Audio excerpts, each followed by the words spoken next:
Today, I'm going to take you through the entire process needed to animate a character in Adobe After Effects. Let's get right to it.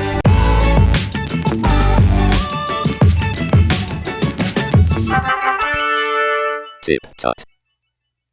You can download the resources for this tutorial by going to www.tiptut.xyz and clicking on the resources page. Hello everybody and welcome back to TipTut and welcome to another After Effects tutorial. This time is going to be a bit of a bumper episode as we take a look at everything you need to know to make and animate a character inside After Effects. We're going to be learning 5 main things this episode. Number 1 is to build a character using the native tools. So that's the circle, the pen, the rectangle tool, etc. We'll be using set mats to easily make overlapping elements. So really simple things for pupils inside of eyes, shadows on clothes, that sort of thing. The third thing will be using native After Effects techniques to rig the character. So this will be a complete character rig using no plugins. Using nested compositions to simplify the workflow, so containing all of the head animation inside a head composition. And the final thing will be applying the primary and secondary animation to this simple animation that you saw in the beginning. So without any further ado, let's jump right in. For those not looking to build the character, those just looking to animate it, you can download the resources for this project from the website. You'll notice one of them, it will be an After Effects file with the character already built but not rigged. So you can just skip straight to step 3 and move onwards from there. And there'll be chapters in the video for that. Anyway, that's more than enough blathering. Let's just jump right in. First thing you'll need to do is just load all of your assets in After Effects, and I've got them here. You can see character reference, I've got my color palette that I'll be working with, an original sketch of the character, and a sketch of the trampoline that he's going to be bouncing on as well. So first thing we're going to do is create a new composition. 1920 by 1080 is fine. 30 frames a second is also fine. And we're going to call this one main. Okay. Now in here is where we're going to build our character, but later on we're going to be sort of dividing him up into his own compositions anyway. So I'm going to drag a couple of things in here. The palette, first of all, and the sketch. Just dragging into that composition. I'm just going to pop the palette on top of the sketch here so that I can easily select the colors for my character. Now, step 1 is going to be building all the individual elements of this guy. This will take a little bit of time. You can do this in Illustrator, bring it into After Effects, but I wanted to keep it simple and keep a simplified workflow for you guys. So first thing we need to do is grab our circle tool. Oops, I accidentally just created a rectangle there by double clicking. So long press and then choose the ellipse tool. Then I'm going to grab my fill, and you can alt click to cycle through your fill options. I'm actually on a gradient at the moment, so I'm going to alt click until I just get a solid color. Left click it and then use the eyedropper to grab the yellow from my color palette. Then I'm just going to hover over the middle of this guy's face, click and drag and hold Control. Excuse me, my mouse is messing up today. Click and drag and hold Control to scale from the center of the circle until we get something that's roughly the size of our character's head. Now, if you want to, you can drag your palette and your sketch above your shape layers. And because we're working from a palette, it doesn't matter that the color has changed because we'll be sampling from the colors up here. So you can then twirl down your contents. This is a pro tip here. Twirl down your contents of your shape layer until you get to ellipse path. Right click it and just choose convert to Bezier path. And what that does is it allows you to control the individual points of your shape with your pen tool. So if you select the pen tool, then select one point on your shape, you can tweak it and get a little bit more of a custom shape as opposed to just a direct circle. This will also allow you, if you wanted to animate these points later on. So I'm just going to double click that and rename it head. And we've got the head of our character set up. The rest of the process is going to just be using the guidelines, the sketch that I've done here to build the rest of the character. So let's do the same thing for the mouth. Change the color though to this dark blue here. And I'm just going to try and get the center of my object, hold Control, get the rough shape that I need. Go back to my selection tool here and I'm just then going to center up my anchor point with Control, Alt and Home, which will put it in the direct center there. And then I'm just going to go inside like so. You see I've accidentally created 2 ellipses there, so I'll just delete the first one. We're going to change this one to a Bezier path as well, so that I can select this top point, just the top point, and using Shift and the arrow keys, move that top point down. And you'll notice it's a really easy way to get very smooth curves in your shapes so that you can use just the arrow keys to adjust to your heart's content. Let's rename that layer mouth. Pop that on top of the head. And then this is where our first set matte is going to come into play. Okay, I'm going to go back to my circle tool. This time I'm going to select the light blue color here. Go directly over my mouth layer. Again, holding Control as I click and drag. I'm going to get the rough shape of that tongue there and release. Now, I'm going to rename this layer tongue. We can leave this one as a circle. You don't need to change this onto a Bezier path. I'm going to put it on top of the mouth here. And then I'm going to apply an effect to it. Now, if you go to your effects and presets panel, which if you don't see, you can just go to Window, Effects and Presets. It will be here. Open that up, wait for it to load, which may take a while depending on your computer. We're going to type in Set Matte. Okay. And then just click and drag that onto your tongue layer. Now, for the rest of this tutorial, I'm going to be using a shortcut that I've got because of a plugin called Effects Console, which just allows me to press Control plus space, which opens up a short window and I can type in Set Matte. But if you see me do that at any point, it's exactly the same as going up to your panel here. It's just slightly quicker. And I think you can download that from Video Copilot's website. It's free as well, which is very useful. So I've applied Set Matte to my tongue layer. What this does is it's a mask which allows you to say, only show the content of this layer where it does or doesn't overlap the contents of another layer. For example, here we can say, take the matte from layer 4, mouth. Boom. And you'll notice the rest of the shape is still there, but it's hidden by the mouth. Now, if I were to animate the position of this tongue, it would only appear inside the mouth layer as we drag and move it around, okay? Which means we can individually animate that without having to worry about it overlapping any other elements, which is really useful.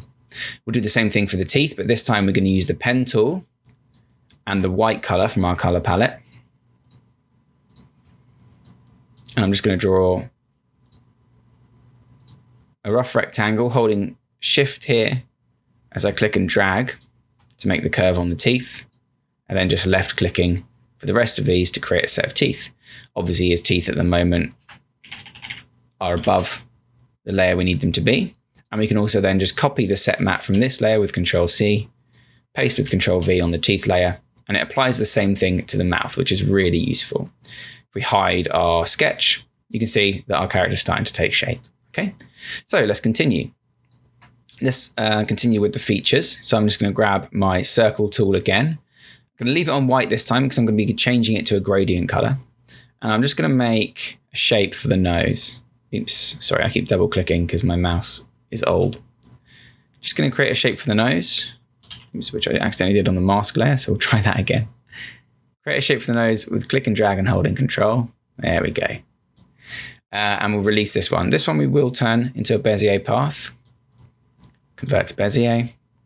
Just so that I can bring a little bit of character back into the nose there, which is lost if it's a perfect circle. We'll just align this so that it's not exactly perfect, which adds just a touch of character. We'll flatten out the bottom of his nose. We'll rename that layer nose. And what we'll do now is with our palette in view, we can Alt-click on the fill until it comes to the gradient. Click on that again, and you'll notice that I've already got this gradient set up. What it is just an eye dropped yellow. Then I eye dropped the yellow again and just dragged the hue. So I'll just do that a second time for you. So I dropped the yellow again, and then I just dragged the hue down a little bit to make it slightly darker, okay? You'll notice it doesn't look like it's applied it properly, and that's because of this line here, which has 2 dots on either end, shows the start and end point of your gradient. So if I were to put the start point down here and the end point up here, you'll notice the gradient take effect. And there we have a gradient fill on his nose, and that gradient will move with the nose, which is different than if you applied it with the gradient ramp effect, which wouldn't have moved with the nose and would have caused you guys some trouble when it came to animating. Okay, let's do the eyes next. Nice and simple ones for the eyes. I'm going to Alt-click until I get back to my fill color, which luckily is the right color already, at white. Again, this one we will rename eye left. Go to ellipse path, right click it, convert to Bezier path. This allows us again to start tweaking. If you want to, you can drag it down now and start tweaking underneath it so you can see the ghost of your drawing. And just tweak it until you get the position you want. Using shape layers when you can will save you so much time than wrestling with the pen tool, even if you're quite good with the pen tool. Okay, going to go for our pupil now, new layer. I drop that there. And again, just holding control, excuse me, on the right layer with no layer selected, clicking and dragging, holding control, holding shift will constrain it to a perfect circle if that's what you want. And now your pupil, which we will rename pupil left, we can pop above eye left, position it where we want, open our effects and presets panel and apply a set matte. Change that set matte to layer 4 IL. And we now have our pupil again that we can animate inside the eye, and it will respect the boundaries of that. It's very important though that we place both the pupil and the eye below the nose layer because the nose is going to be on top. Now if we just hit Control D, we can duplicate those. Control close square bracket will push them up above the other eye, and then we can rename them eye right, pupil right. Now we've got two of these, so we can select both layers, move them over, show our sketch so we can position them correctly. I'll right click as well, and I'll just choose transform, flip horizontal. Now we're going to do this with some features, but when it comes to the arms and legs, we're going to make them individually, even though they are perfect reflections. And that's important when it comes to the way that we rig in this tutorial, because otherwise it will break the rig. So for things like the eyes and stuff like that, totally fine. Arms and legs, do not flip your content. Pupil R, we're just going to have to quickly change from the IL mask on the set matte to the IR mask on the set matte, obviously, because otherwise it's only going to appear in the wrong eyeball, and that's no good. So there we go, both of our eyes complete. A few simple shapes for our eyebrows then. Going to use light blue for this one. And I'm just going to click and drag, control, drag like so. This one we'll call brow left, and we'll convert it to a Bezier path. So you can see the workflow for creating all different shapes for the body is fairly similar, because that way you get a nice bit of consistency. I like creating these little bean shapes for eyebrows. They're not terribly expressive, but the eyes and the mouth in this design gives a lot of expression, so it's not the end of the world. Again, I'll press U to close down all those settings, Control D to duplicate it, Enter to rename it to brow right. Right click, transform, flip horizontal. Totally fine to do with the eyebrows. Position it over the top. So as you can see, once you get into a nice flow, it becomes quite simple to do. So we'll just finish off the rest of the face here. Now, some of these elements are going to have to go behind the head, like the ears. So let's do the ears. Once again, grabbing my nifty circle tool, I will alt click again to get to my gradient fill, because I want a gradient on these ears. And I'll just control drag until I get the circle I want. Again, you're going to have to reposition your gradient for this ear, like so. And the cool thing is you can still select the path and convert it to a Bezier path and adjust the ears however you like, which we name ear left, without it affecting your gradient, which is lovely. Okay, so we've positioned this ear element. But what about this swirl? Now it's going to be a bit annoying if we have a separate layer just for the swirl. So with the ear left selected, I'm just going to go to my pen tool, going to zoom right in, and with the layer selected, I'm just going to draw the second shape. Now at the moment, you'll notice it's applying the same gradient as we have on the fill of the ear, which may not be what you want, obviously. In our design, it's got like a hard line. So if you twirl down the ear contents layers and go to shape 1 as opposed to ellipse 1, you'll notice here that it says stroke, okay? If you delete this stroke, click on the path and just click add new stroke, that will create an actual stroke specifically on that shape. It will then allow you to control the thickness of that stroke there as well. And if you wanted to, you can delete the gradient fill so that it doesn't have a gradient fill on that swirl. You can then go to the stroke layer here. And for example, make it black. Okay. And now we have the swirl on our left ear. Looks pretty good. Okay. So we're going to grab both, just the ear L layer and drag it down below the head layer. Looks pretty good. Now, yeah, I think I like that. Let's duplicate that, call it ear R. Right click, transforms, flip horizontal. So there's plenty of things you can do the flip horizontal on. I just do not recommend for this particular technique that you do it on the arms and legs because it will break. Just going to position that ear. Boom. Okay, last few things then. We've just got some bits on the head and then we can move on to the body, which is very simple. With no layers selected, I'm going to grab my circle tool. I'm going to make sure that I alt click until there's a red line through the stroke because we do not want strokes applied anymore. Okay, we can go to our fill layer, which I'm going to alt click again until I get back to my solid color, and I'm going to make it our nice dark blue. This one's nice and simple. Drag a circle until it overlays the hair.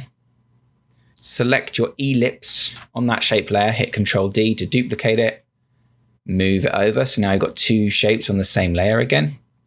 Rename that to hair back. Press U to collapse it. Press Ctrl Shift, open square bracket to push it all the way down the layer stack right to the bottom. And you can see that that back part of our hair is finished. We can do the same thing now for the tufts, okay? Dragging a circle with no layers selected. Drag in a second circle that's roughly the right size as your second bit of tufty hair.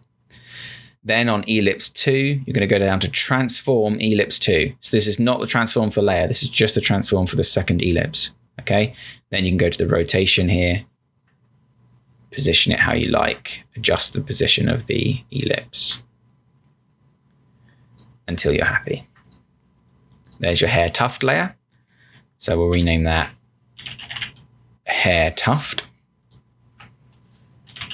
You always label your layers. Could you imagine how complicated this project is going to get if you do not label your layers? So all that hair needs to go behind the head, but this lump obviously needs to go on front or in the front. I find this shape's probably going to be easier to do with the pen tool, so I'm just going to do that quickly. Click where you want your sharp point to start, and then just click and drag until you get the shape that you want. If it goes off a bit crazy like that, make sure that your curves are smooth, and then you can just hold Alt before clicking and dragging one of these options here to create a nice single-sided angle adjustment. And we can have a nice flat curve there. You can add points halfway through a line in order to continually tweak. And then you can just select this last point before connecting up, clicking and dragging, and then holding Alt to put your original thing back into position. And there we've got your custom hair shape, which we will put below the sketches, but we will rename hair top, or maybe even hair main. And if we hide both of those, you can see that the head of our character is now done. I know it doesn't make sense, but I like to put the hair below the eyebrows because I think the eyebrows are more expressive if they're above the hair.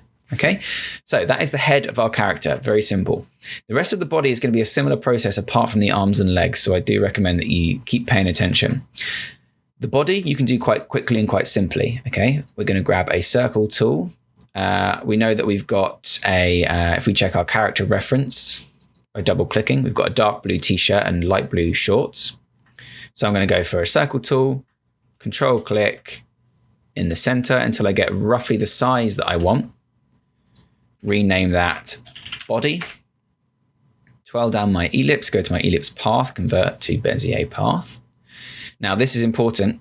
If you drag this below the sketch, you should be able to just position your points first and the edges of the body. But you'll notice that it's still a really smooth circle. It doesn't quite fill out the squareness of what we want. So if you select one of your shapes and click and drag whilst holding nothing, sorry, excuse me, there's no modifier there. You can individually just touch up these handles, which will affect the influence of your points and allow you to create this more rounded body shape here. Okay, if you do want to adjust one individually without affecting the other one on the other side, you can just hold Alt whilst you're doing that. Okay, body, nice and selected, brilliant. There are a few things on the body. I chose not to include this little sunshine face. You can do so if you want to. I also chose not to include these bits on the jeans, but I did include the button. So we're going to collapse the body layer now. We're going to select our pen tool we're going to go to the light blue color. And then we'll use this to draw in the top of his trousers. And I'm going to give myself loads of extra room because we're going to use a set matte here. Holding Alt to change that one angle, and then just draw a box. Loads of extra room, because the only line we really care about is this smooth line up here. Okay, we'll call this body trousers, or body shorts, because they're shorts, aren't they? Pop that above the body. Go to your effects and presets panel and apply the same set matte as we did before. And make sure it's set to layer 4 body. Okay. Now, at the moment, it looks totally fine. When we come to add the shorts on top of this, we're going to get probably a little bit of anti-aliasing around the edge here, and I'll teach you how to fix that when we come to it. Okay. At the moment, obviously, though, the body and the shorts are on top of the head, which is bad. So Control-Shift, open square bracket will push them all the way underneath. I'm then going to go to my circle tool, Alt-click until I get my gradient up. Hold Control and Shift as I click and drag. If you press the selection tool, it will bring up your gradient, and you just want the darker end of your gradient to be at the top. And this circle is going to be for our neck. Pop that there. Pop it in place. Push it to the bottom, but obviously above the body and the trousers. And we can just copy and paste the same set matte here to the neck as well. So if you were to hide the head layer, which we can see is hair back here, head here. You can see that is applied now to the edge of the body. Okay, maybe actually you'd see it better if you hit that as well. So it's applied there to the edge of the body as well, which is great, very useful for us. So little circle for the trousers button, which we will put back on a normal flat color of dark blue. And our body is done, and we can get to the fun bits. I'll quickly do the hands first, because the arms and the legs use pretty much the same process of creation, using strokes that you can manipulate the points of in order to easily animate your character's limbs.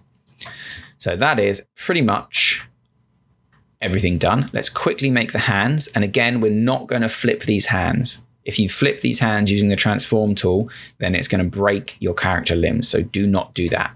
You just have to draw them twice, okay? At least in this workflow. Call that one trouser button. Drag it down until it's on top of the, I'll call it shorts button. Keep calling them trousers. And just collapse all of them. So now you can see all of our layers, okay? With nothing selected, I'm going to go to my pen tool, Alt, click on the fill until I get the linear gradient that I want. Excuse me. And then I'm just going to start drawing and clicking and dragging. I'm going to do just the fingers, ignoring the thumb. Okay, so I'm just clicking and dragging here until I get the shapes that I want. Click and drag at the top of the fingers. Just a simple click at the bottom where they meet, and you'll find that you get a nice smooth shape. Really easy. Boom. When it comes to rejoin up your characters, just click and drag, then hold Alt to correct that first line, like so. Tweak until you are happy, press the selection tool. You'll notice your gradient probably all the way over here by the body. So we'll just drag that until the tips of his fingers are darker. Great. With the same layer selected, go back to your pen tool, draw the thumb by starting at the tip of the thumb so it knows to create a new shape. We'll just pop this below the sketch so that I can see my points. So select that path, click and drag. Hold Alt here, you can change the angle. Click and drag. Then you should just be able to finish the rest of it off by rounding out. Like so. This one we're gonna, then with just the thumb shape selected, so just shape 2 selected, we're gonna Alt click until we get to that flat color again. And we'll change the flat color to just yellow without the gradient. What that'll do is it'll create this nice little break here where the thumb meets the rest of the body. And because we've applied the gradient to the rest of the body, you get a nice subtle bit of color there on his hand, okay? Which we will rename now hand left. Great. You will be tempted to duplicate this. Do not do it. Draw it again. Not only will it help you with your control over the pen tool because you're getting more practice in, it will also create more variation in your character because they're not just going to be copy and pastes. And it will also, more importantly, stop your rig from breaking in the next steps. This time I've drawn the thumb first, doesn't matter. I can just go to the hand, make sure that I use the same process of clicking and dragging and then just clicking and dragging at the peak of the fingers, just clicking in the troughs until we get a nice smooth hand shape. Then this time all you do is just twirl that down, contents, shape 2, drag that one below because we know that shape 2 has got to be the hand, just got to be below it. Then just alt click until you get the gradient. Again, you'll have to go to your selection tool and then just move the gradient. Okay. Great. Now I've got 2 separate hands.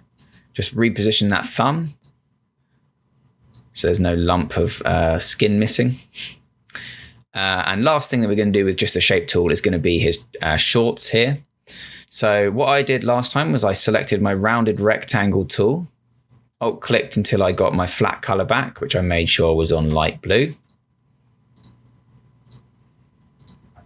And I just drew a rectangle that I thought was roughly the right size. Something like that. Twirled down, oops, sorry, I haven't renamed that hand layer. That's very bad of me. Hand right. Twirl down this rectangle until you get to rectangle path and roundness. I cranked up the roundness until the top of that rectangle became perfectly smooth. Then I selected the normal rectangle tool, came in underneath here, clicked and dragged until I got something lining up, and created the bottom of the shorts like so that we've got a rounded rectangle but rounded on only 2 sides. We can rename that layer, hitting enter, call it shorts L for left, and then rotate that into place. Next step, of course, is to take all these layers, pop them below the sketch, but pop the shorts all the way down at the bottom, below the body, very important. Notice when I hide our layers, we've got that issue I talked about, where because we've applied a set map with the trousers or the body shorts here, you can see that if I move this, as the 2 shapes overlap, we get this little bit of a halo. And that's due to anti-aliasing. So in this particular instance, the best way I found to fix it was to go to your body shorts option, open up your effects and presets panel, and apply the curves effect. Okay, this will add a little graph to your effects control panel here. If you change from RGB to alpha, you can crank the alpha of your shorts all the way up until that little line disappears. It will make the edges of your shapes a little bit crunchy, but it doesn't matter because we'll be pre-composing it later on and that will fix that crunch by applying the anti-aliasing again. Okay, so crank that up until it disappears. Boom, job done. This layer, you'll be pleased to know, shorts L, you can absolutely duplicate. And just rename it shorts R. Move it over. You don't even need to flip it. You just need to change the rotation to the other way. Pop it in position, and there you go. So you can see our character's looking pretty much done, and we did all of that using just native shapes inside After Effects, which is fantastic, okay? So at the moment, if you look back at our agenda, we have covered off steps 1 and 2. Build a character using native tools. Use set map to easily make overlapping elements, okay?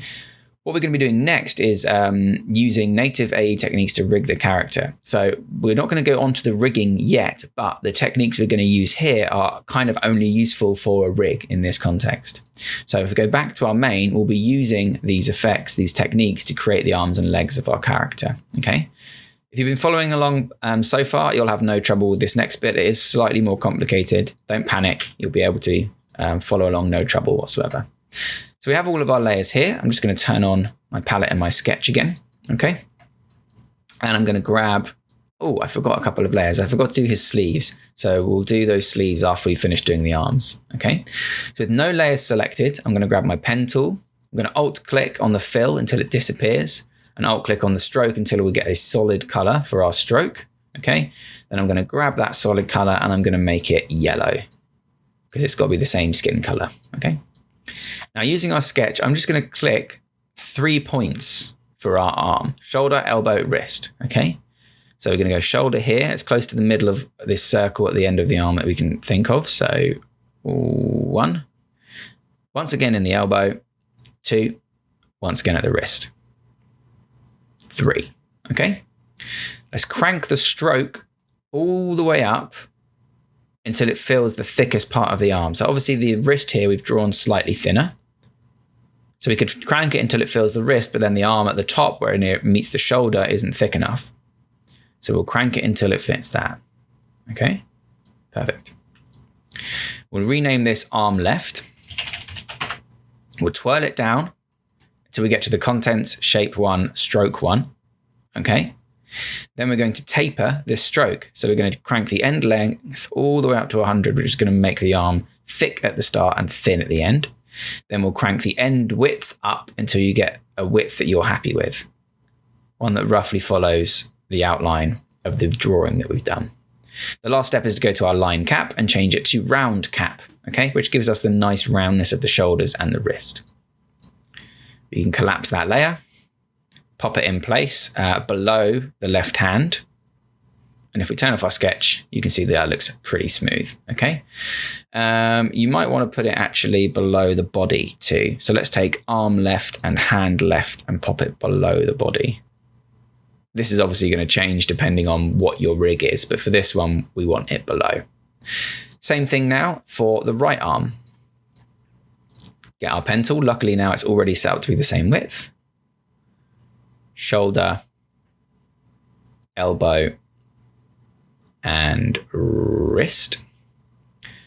Do not copy and paste and duplicate. You will get in trouble. I'm saying it so many times so that you guys understand.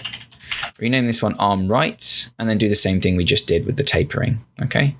Go down to stroke, go down to taper, end length up to 100%, end width up until it matches your wrist. Change the butt cap to the round cap. Boom. The arm is good to go. Arm right, drag it below hand right. And for this rig, drag them below the body as well. Great. Final steps for this top section of the body then, I'll quickly create using the pen tool. Oh, let's do the legs first because we've already got the strokes set up and it's already on the right color and everything. So let's quickly do that first. This is the same, but apart from shoulder, elbow, wrist, we need hips, knee, ankle, and toes. Apart from that, it's the same process. So we'll name this one arm leg. Leg left. Twirl that down. Go down to your contents, shape, stroke, taper. Crank the end length all the way up. And then crank the end width until your toes get about the right width. Remember, of course, you can reposition to get a correct feel. Now here we're going to need to increase the overall stroke width because his legs have got to be thicker than his arms. So let's do that. And then that's obviously going to affect the end width that we need as well. So let's pop that down, make it round cap, good to go. There is one leg. Let's collapse that one. And let's do the same thing for the other leg, which we now know is on the right thickness. Hip, knee, ankle, toes. Rename this one leg right. Twirl down the contents, shape, path, stroke, and taper. Drag that taper for the end length all the way up and the end width until you're happy with the thickness. You can adjust individual points as well again. Obviously his knee's a bit wonk there, so we can just fix that. Change the butt cap to a round cap. Now, it's your choice if you wanted to add a gradient to that. I'm not sure whether I prefer it with or without, so I'm just going to leave it without for now. Drag both those legs all the way down to the bottom underneath the shorts. But what I like to do is put leg R underneath shorts R and leg L underneath shorts L, just to keep them grouped together nicely. And the last step, unless you wanted him to be wearing like a sleeveless top, like a cool boy, we will add in some sleeves for our guy. Alt click on the stroke until it disappears. Go to your fill, make sure you're eyedropping the same color as the t-shirt. And for this one, rather than doing the technique for the legs, I will just draw myself the shape with the pen tool just to show you that there's different ways to do the same thing. Okay. Bam. This one we will call sleeve left. I will duplicate it. I will right click it. I will hit transform, flip horizontal. This one's totally fine to do that. I'll move it over here. I'll grab the name, call it sleeve R, take both layers, pop them on top of the arms. So we've got arm left, there's sleeve left on top of it. Arm right, there's sleeve right on top of it. In fact, I'm going to pop it over the arms and the hands because I know that I'm going to be using this as my controlling element and I like those things to be on top. Okay. Okay, so that is our character complete. We just now need to make quickly our trampoline as well. So we're going to go down to the trampoline sketch.png. We're going to drag that one in as well. We're just going to make it on top of our guy here, just for simplicity. So we're going to do the same thing as before. We'll just lock this so we don't accidentally select it. We'll lock the other things as well. Now this trampoline is quite simple, but there is some nice stuff going on here so that we can do some masking later on. So do pay attention to the layers and how we are placing those into our scene. Okay, so I'm going to turn the palette on so that I've got the colors I need. I'm going to drag my ellipse tool open and I'm going to select this dark gray. And we're going to use that dark gray for the center circle of our trampoline. That I'll just use a straight up circle for, but we will be going and calling this trampoline top. And we will go to the ellipse, select the ellipse path and convert it to a Bezier path because we'll be animating that path later on. So we've got that on the top. I'm just going to duplicate that layer as well and call it trampoline bot for bottom. And this will become clear as to why I'm doing this in a minute, but obviously I'll just drag that underneath for now. Okay. Let's grab our circle tool again, or in fact, let's just duplicate trampoline bot and call it trampoline frame. I'm going to grab my fill tool. I'm going to make it this nice dark blue. And then using twirling down to get contents ellipse path, we are going to right click that, convert to Bezier path. Come on. Ellipse 1, convert to Bezier. Why won't it let me do that? Oh, because it already is a Bezier path. You fool. Going to select the points of my path here, and we're going to use that by double clicking and scaling it up until we get a shape that we're happy with. And if we shift it down a little bit, that'll be the frame of our trampoline here. Okay. So we're not following the sketch exactly, but we're just making sure that it's nice equal shapes as we do stuff. Now you'll realize why I did this bottom one. For example, if I were to take the points on this Bezier path and adjust them, it's now going to bounce below the frame of the trampoline. Whereas if I do the top one and do the same thing for when it rebounds, it's going to bounce above the frame of the trampoline. Okay, very important later on. Next step is to create these fringes. Okay, now to do that, I'm just going to grab my pen tool, I'm going to zoom right in, and I'm just going to do, again, 2 copies of the same shape. Click and drag like so, zoom out, go to the center of our shape, roughly, hold shift, and then come back over this side, and then just tweak that position until it's pretty much directly below the other. Okay, now we're going to do the same thing to bring this arch back in, quite important. Excuse me. Select the endpoint.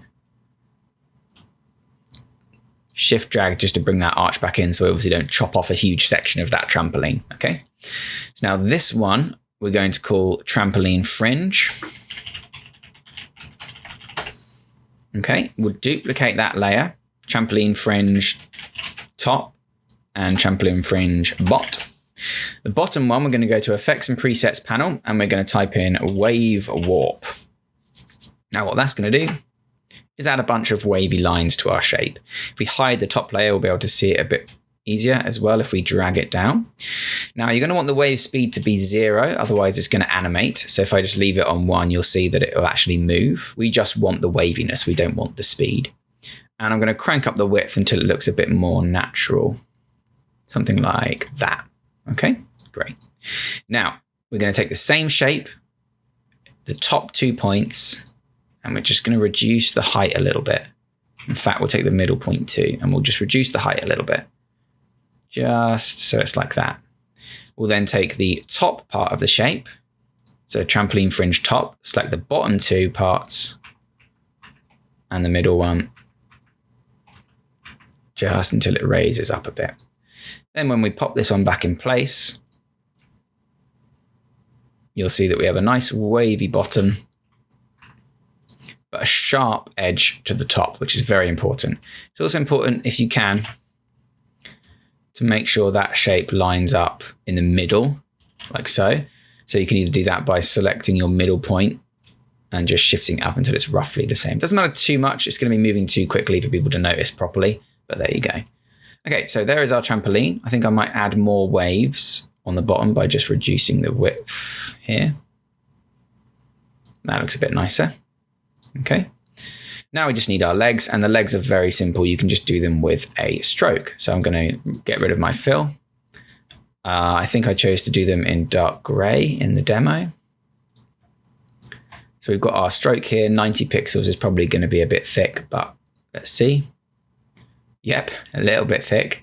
So we'll take this and we'll call it trampoline leg left. And we'll just reduce the thickness of that down. And we'll make it a little bit less wonky as well. Something like that. Okay.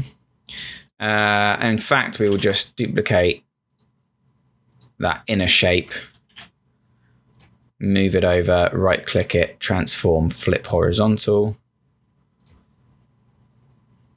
pop him there.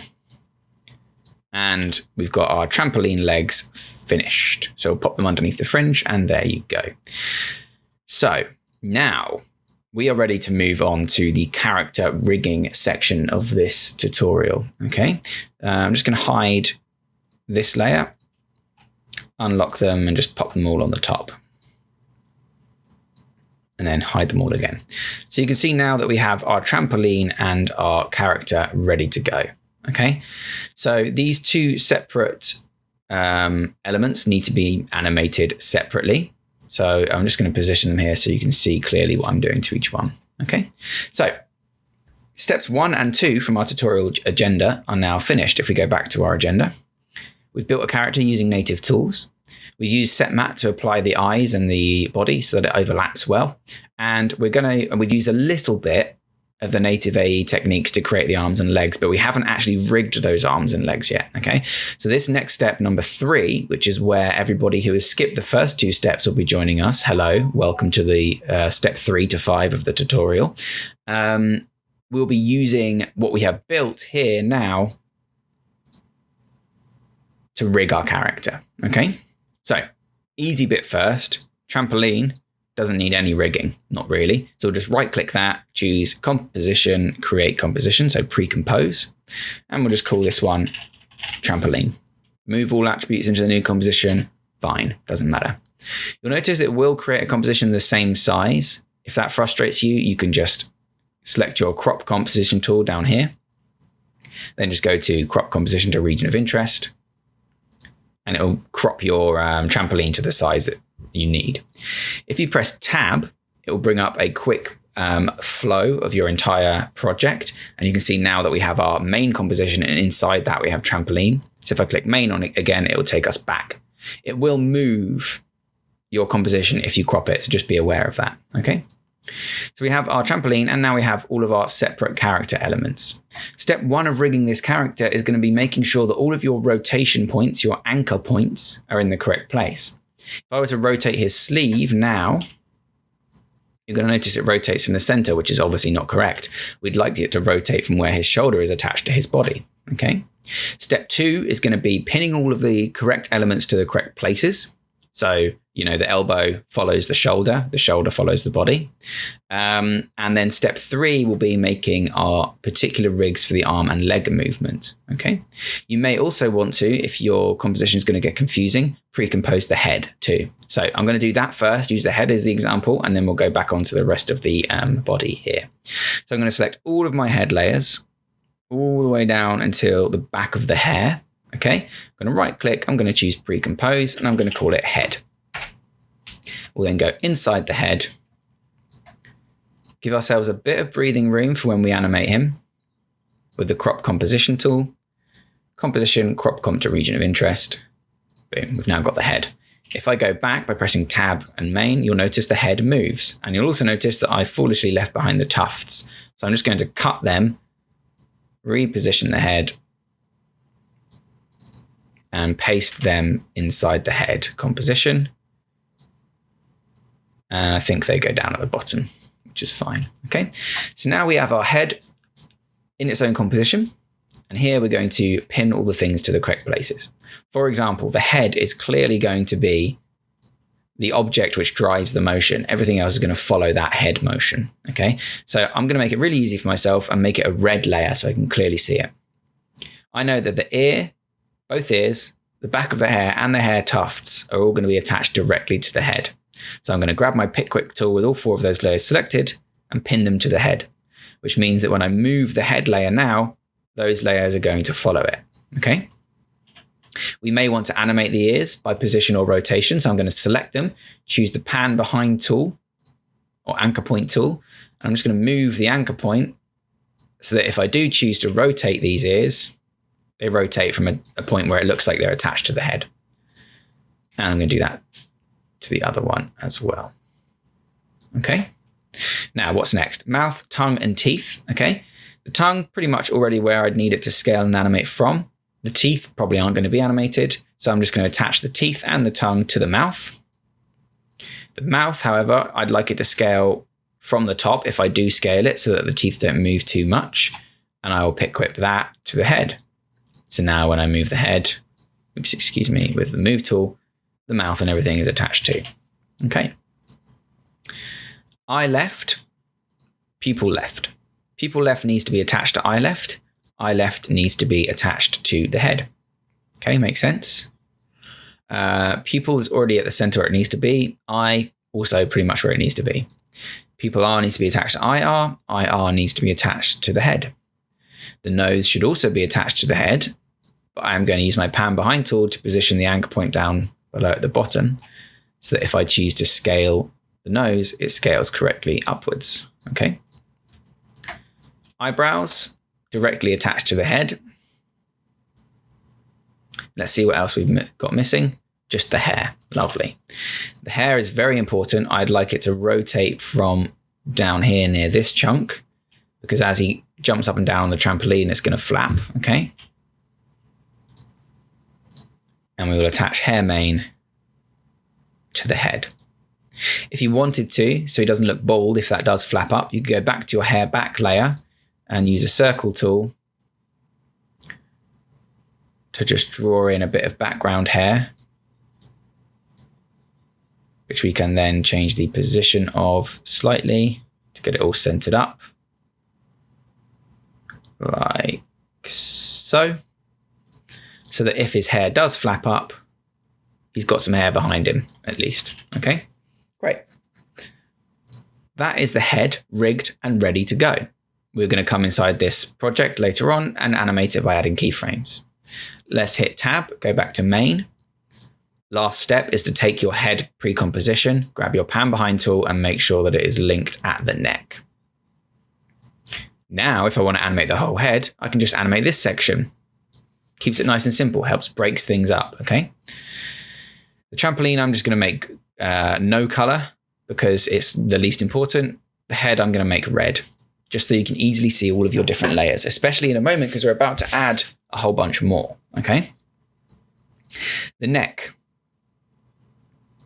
You need to make sure, if we just hide the head layer for a moment, you need to make sure that the neck is attached in a way that looks believable. So we'll just move that up a little bit and we will link that directly to the body. The body is another important bit, so I'll make it red. We have the button on the shorts and the shorts on the body. So I'll link the button on the shorts to the body shorts and I'll link the body shorts to the body so that I can move the shorts if I want to as he jumps, maybe like his trousers ride up, yeah? But it doesn't affect the body movement, okay? I will make each of these things orange because in my mind that means they're linked to the body, okay? You can do whatever you want, whatever colors you find useful. Sleeve right needs its pan behind adjusted, as does sleeve left. Like so. Okay. Now, if we were to rotate these, they rotate freely. Okay. The sleeve right and left, I'm going to link now to the body, but we'll be coming back to the arms because we've got to do something clever with them. Okay. Anything else that I need to do that isn't arms and legs? I don't think so. You can check by dragging your body. Yes, everything is pretty much attached. Let's do the same thing with the trousers. So we've got shorts left. We will change that anchor point up to the hips. Do the same thing for shorts right. Anchor point up to the hips. And we'll pin them now. Okay, shorts right, shorts left, pick whipped to the body. Very good. Now if we move the body, everything apart from the arms and legs and hands are attached, which is very useful. So to animate the arms and the legs easily, we're going to be using a built-in plugin to After Effects, which has come in 2018 or 2017, called Create Nulls from Paths. If you go to Window, you'll have a Create Nulls from Paths option down here, which you can just add in by clicking, and it will pop up with this window here. Okay. All we're going to be using is this first option today, points follow nulls. What this means is you probably found that if you wanted to animate this arm, for example, you'd have to twirl it down, go to your contents, go to your shape, go to your path, keyframe that path, and then animate and adjust it as necessary. But you and I both know how annoying it is to do that. You have to do this, and then sometimes it doesn't work. You'd have to like do something funky to make sure the hand stays attached to the arm. It's a right pain in the butt, okay? So what we're going to do instead is make it simpler for ourselves. We're going to apply null objects to each point on these limbs. So one for the shoulder, one for the elbow, one for the wrist. We don't need to do it manually because of this create nulls from paths. So bear with me, and then we'll do the rest of the connecting up. Let's do arm left first. I'm going to twirl it down, go to contents, shape 1, path 1, and select the path with the keyframe next to it, the stopwatch, yeah? Then I'm going to click points follow nulls. What that does is you see it's created 3 null objects already, and I can just move these null objects around, and it will also respect the taper and everything like that we've applied to our arm. Okay, it's created 3 null objects. You can rename them if you want. For example, arm left shoulder, arm left elbow, and arm left wrist. I'm going to take all of these, so the arm, all of the null objects, and the hand for the left arm, and I'm going to make them yellow. So you can see my thought process here. Red for the body, orange for stuff attached to the body, yeah, yellow for stuff attached to the stuff that's attached to the body. Like a degree of intensity system for colors here, okay? Now, we want this hand to follow the wrist. But I need to change the anchor point of this hand to somewhere where it would attach to the wrist, like so. In fact, if you wanted to, you could pop it exactly over the null objects point. But I'm going to position it like so until it is exactly over the null objects point. Then I'm going to take hand L and I'm going to pick whip it to arm L wrist, which means when I move this wrist, it's going to be attached, which is lovely. However, it's currently not attached to the body. If I were to take these 3 null objects and attach them to the body, look what happens. Works perfectly fine, okay? But what if I were then to rotate the sleeve? The sleeve is separate. This is why we did it in the hierarchy that we did, okay? We're going to take these 3 objects here, the 3 nulls, and attach them to the sleeve. Now the sleeve is attached to the body, so when we move the body, it all moves as well. But what this means is if I rotate the sleeve, the arm moves. And if I move the body parts, the wrist applies to it as well. The only thing it doesn't do is, the only thing it doesn't do is if you move the elbow past the line of the sleeve doesn't follow. But if you think about it, that should never really happen because your first step is to move the shoulder, and then the shoulder and the elbow can't move individually without the sleeve following it. So you'd use the position of the sleeve to position the arm, and then the 2 objects you're only really ever going to move are going to be the wrist and the elbow a little bit. Yeah, like this. So it shouldn't ever be a problem. At least it wasn't when I did the test. We've done that to the one arm. I took a lot of time explaining it. We're now just going to quickly go through and do it to the rest of them as well. Okay, so arm right, twirl it down, shape 1, path 1, select path, points follow nulls. Select all of these arm sections, make them yellow, rename them.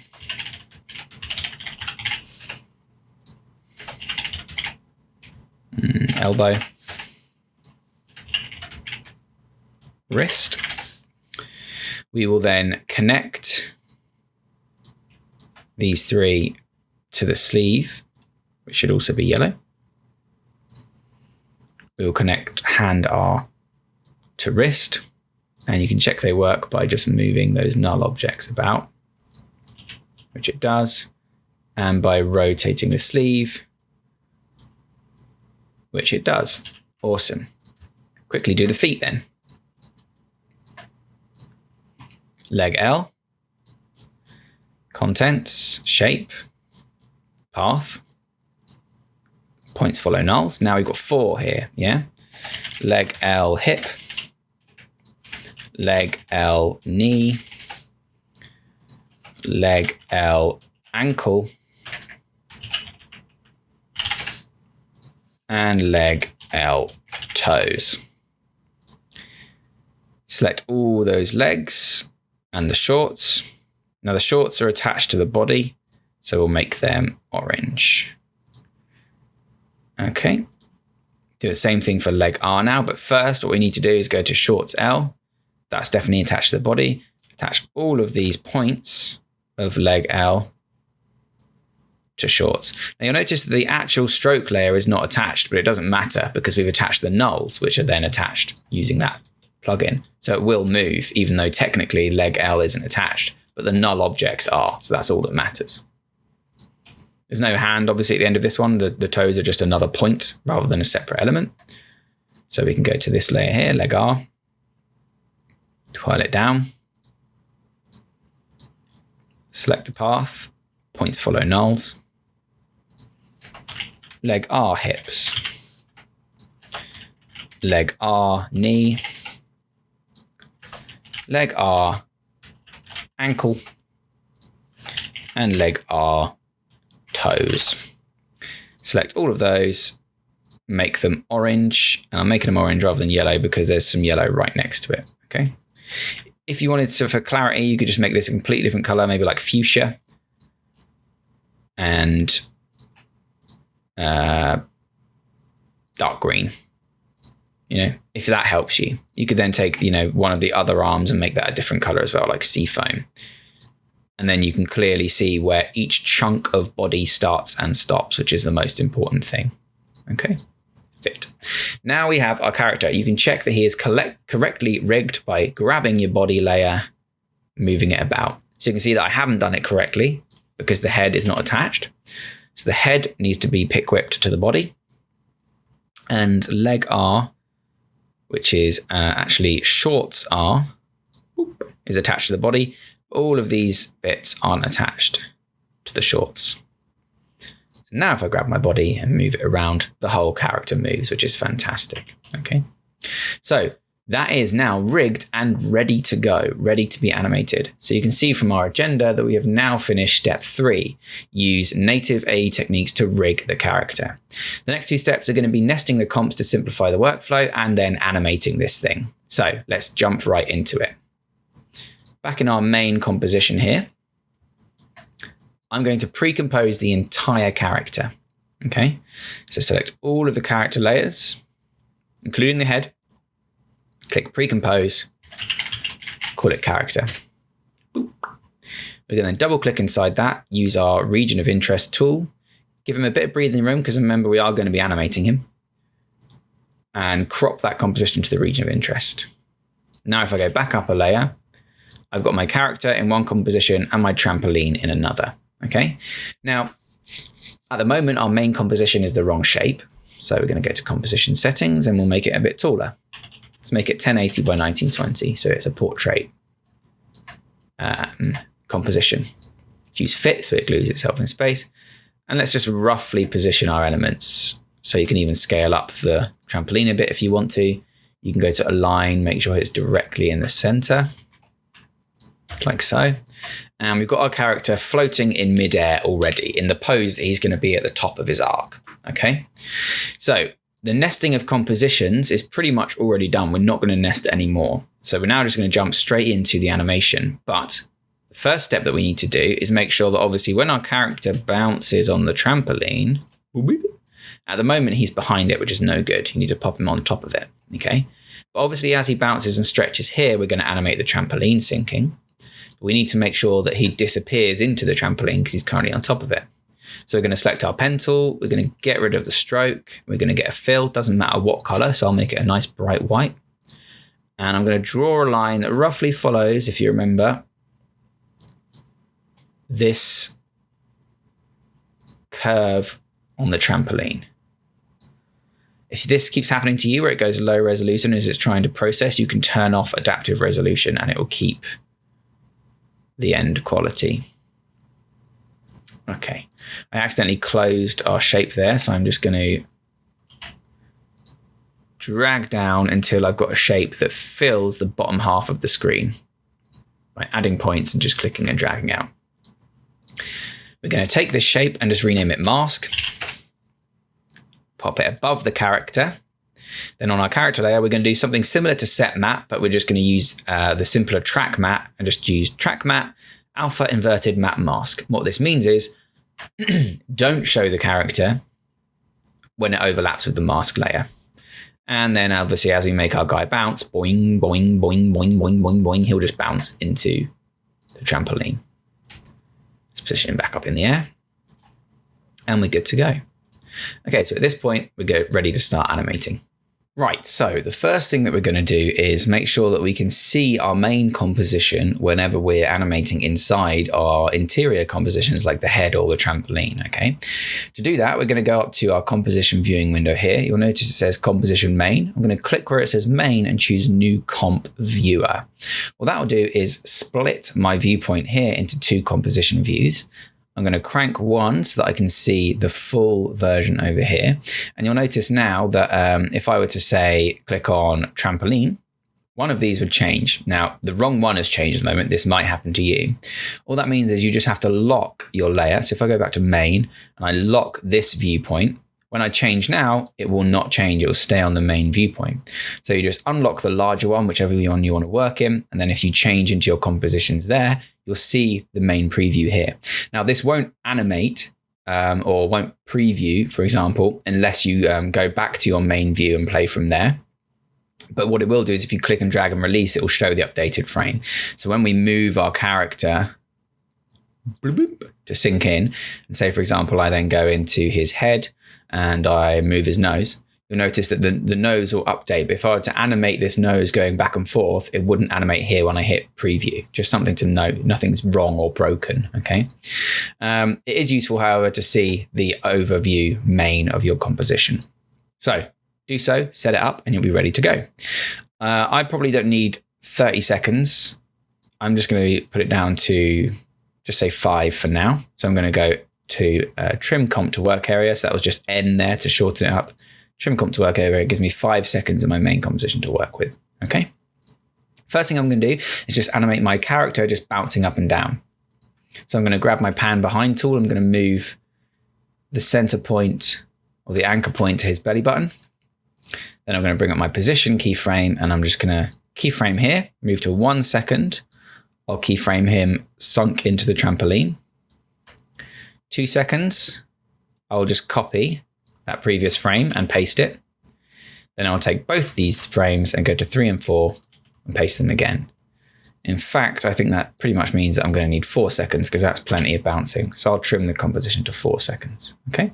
So now I've just got our character moving up and down. Here you'll see what I mean about this preview not playing. Okay. But if I were to scrub, it does play, which is quite useful. Okay. Don't worry. It's just a good preview. Let's hit F9 on all these keyframes so that I can ease them, which is just going to slow his movement a little bit. But you can see at the moment it doesn't look very natural. It looks like he's floating around in space, okay? So with all these keyframes selected, I'm going to change to my graph editor, and you should see a bunch of bouncy stuff like this. If you don't, and you see a bunch of uppy-downy stuff like this, you're on your value editor, which is just as useful, but not what we need right now. You need to be on your speed graph, okay? Now, obviously, as he falls towards the Earth, he's going to speed up. And as he reaches the top of his arc, he's going to slow down. So at the moment, some of this is fine, okay? But the movement down needs to be faster. So I'm going to select just that one point, and then you'll see this handle similar to the points on the path handle. I'm just going to drag that until it disappears. Now it's going to move faster down, but slow down again. So you want to drag that until it's flat, and you'll see a perfectly flat, which is now a linear animation, okay? Linear isn't quite enough though. You want him to speed up as he hits the floor. So now that we've got the flat to illustrate that, I'm just going to drag this influence all the way up until it goes from very slow movement to suddenly very fast. Boing. Yeah, so he's starting to get there. Boing. Let's do the direct opposite on the next section. So I'm going to drag this handle all the way flat, and you'll notice that these lines then connect. Drag this handle all the way out, and you'll have a very exaggerated boing, okay? And then back to normal. Boing. Looks okay, but it's probably a bit too exaggerated for my taste. So we're just going to undo that until we get our flat original animation back. Okay, nice and smooth, yeah? All I'm going to do now is just increase the influence here to 100%. Increase the backwards influence here to 100%, but now you'll notice you've got like a little boing. Looks a bit more natural, yeah? Boing. Grab these guys in the middle. Let's reduce this down to about 17% and 17%. There you go. That looks a bit nicer. Okay. So now that I'm happy with this movement, I can just copy and paste these frames, or indeed you could just adjust the graphs as well. So I'm just going to adjust the graphs because I don't mind if it's a little bit different each time, because that adds a bit more uniqueness to it. So I'm just going to select those, drag it down to about 17% again, and about 17% again here. Okay. So boing, boing, and it should loop. Lovely. So now we've got our character animating, not very realistically, but at least he moves properly. Okay. Now let's add a spin. The first time he bounces, he just bounces, boing. But let's have him the second time he bounces back up, do a bit of a spin. Okay, so he's in the air, he falls. Let's hit Shift R, keyframe rotation. He's going to bounce into the air again. And by the time he's back here, he needs to have done a complete loop. So we'll just type 1 and that'll do a complete loop. Let's see what that looks like. Not great. It looks a bit floaty. Boing. That's just because these keyframes are completely linear. So again, we'll hit F9 on those, which might, boing, make it a little bit better anyway. But I don't know about you. If I've ever done like a side flip on a trampoline or a back flip on a trampoline, I do lots of movement at the start and then I slow down. So we'll go to our speed editor here and we'll just change the influence. And we can scrub through. He's bouncing. He's going to whip himself in a circle. Ooh. So he's finishing rising at about this point. So I'd say it needs to be something like that. Maybe actually less, maybe something like that. Okay, so that looks okay, but let's see what happens if we move this so that he's flying up straight for a bit. And then as he reaches the top of his arc, he spins and lands. That looks a bit better. Great. Now, as we do the interior animation and actually move him about whilst he's doing these spins, we may come back and adjust this, but that'll do for now. So we've got our bouncing character, boing, he does a little spin, boing, and then he does a normal jump and then does a little spin, okay? Looks pretty good. Let's tweak that just once more.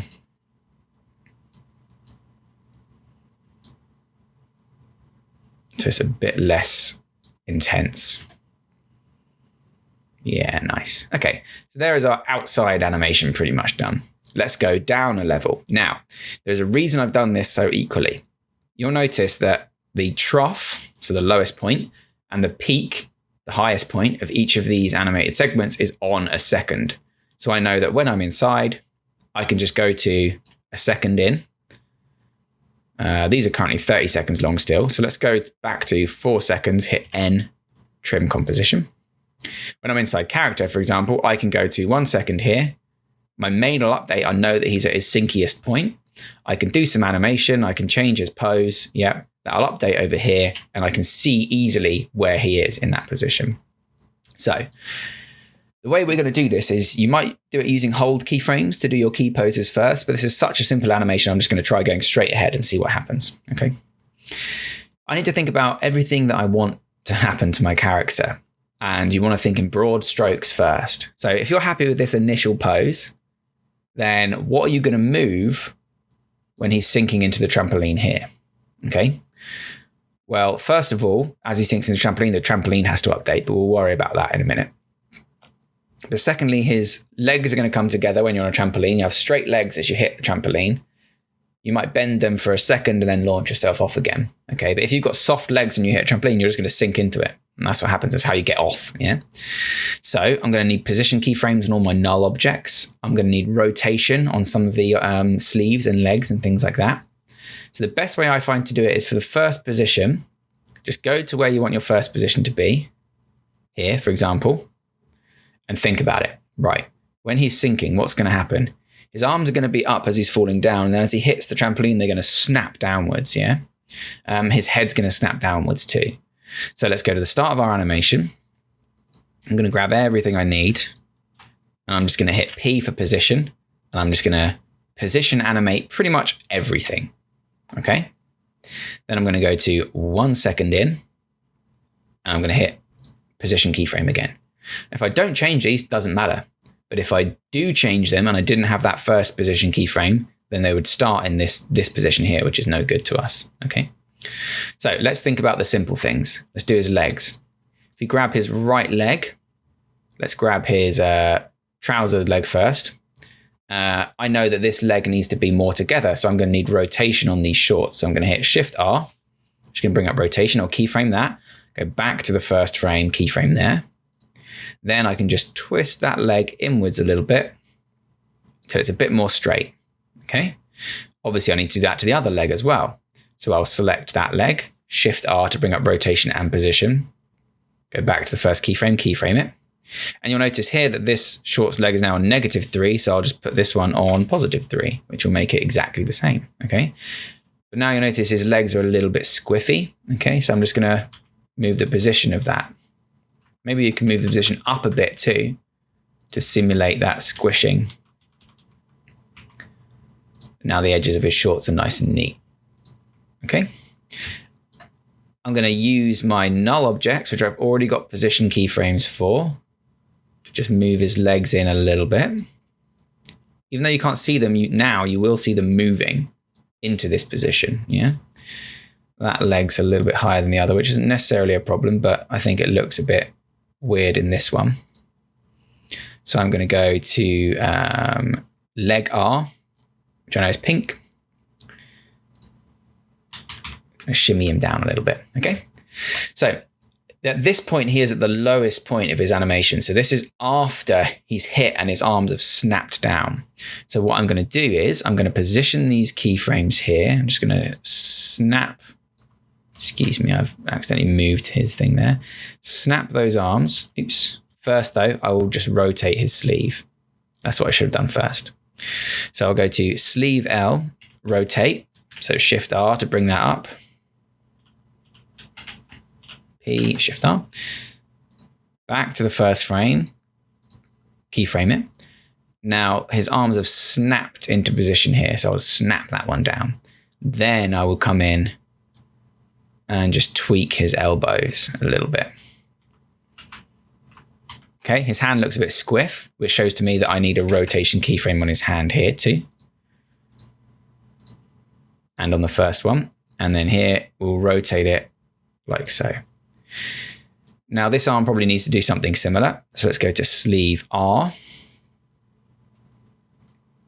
which is where? There it is. So arm, well, that's his legs.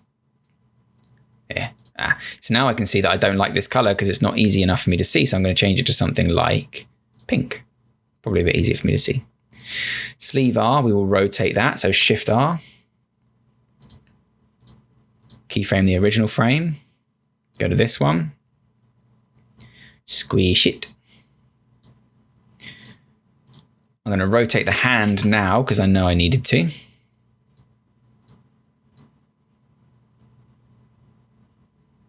Let's rotate it inwards. Then I'll grab my elbow and my wrist. And I'll just pop them where I need them. Okay, so now he is squished down. One thing more I know I'm definitely going to need is to move this head down because he's hit the trampoline. So that's going to squish. We will do all of the face animation after this. That's one of those nested composition things, okay?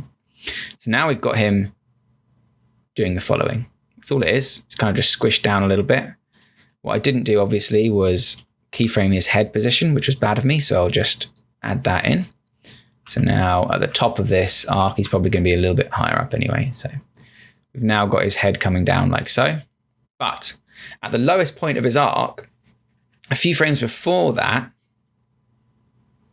maybe here, you'll notice this is where he hits the trampoline.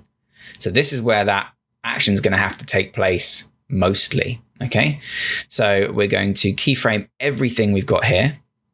So to make sure that you've got that, you can select all your layers, press U, and that'll bring up every keyframe. Okay, and then we're just going to click and drag from the bottom to the top to keyframe everything. Now he's still going to be moving. But what we want is that sharp movement into this section here. So what we might do is go back to, say, here. This is where his movement is at the peak of his arc, and maybe that's where we want him to get to. Okay, let's say by this point his arms are still going to be high up because as he's falling, his arms are actually going to raise up. So to make it a little bit easier for ourselves, what we're going to do is just go down to our arm positions. So I've got the yellow arm positions here. I'm going to grab all of these. I'm just going to grab all these keyframes. Now I've got a plugin that makes this much easier, but just to prove to you guys, you can do it. If you just grab one layer at a time, and copy and paste to replace your keyframes.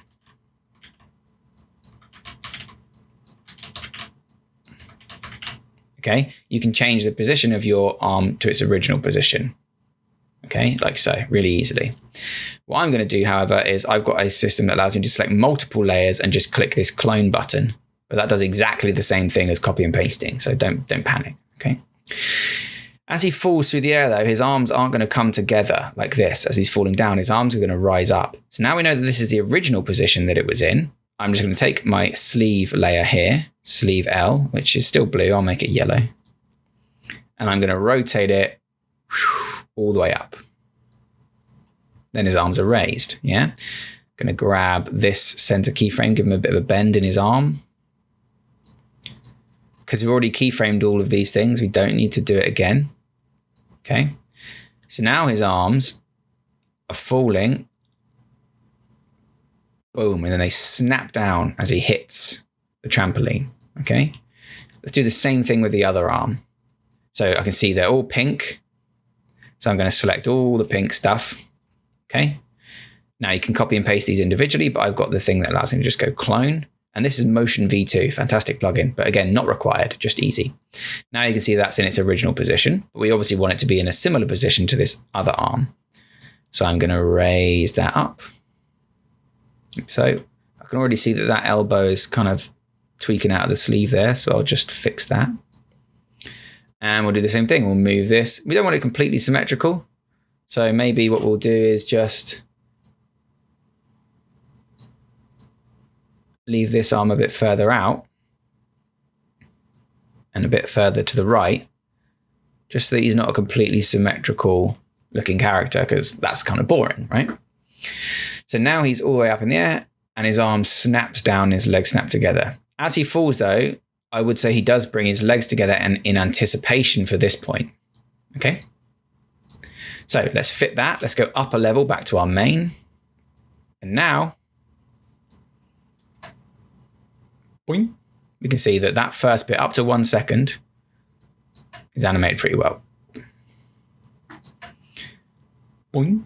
Okay, so let's do everything we need for this first second, and then we'll move on to the second. Inside character again. I want these to snap and ease in a little bit more, so I will just drag all of these keyframes. I'll hit F9 to give them a simple easy ease, and I'll do the same thing here. It's easy ease, but we want all these keyframes to snap quickly. So if we select all of these and go to grid view, you'll see that we've got a really complicated looking grid view now. Graph view, not grid view. You can see we've got this nice smooth movement that quickly snaps and goes poof, really quickly. Yeah, so settles into itself. Whereas this movement is quite smooth and almost linear, but then you get a nice snap. Now here he looks kind of stupid, right?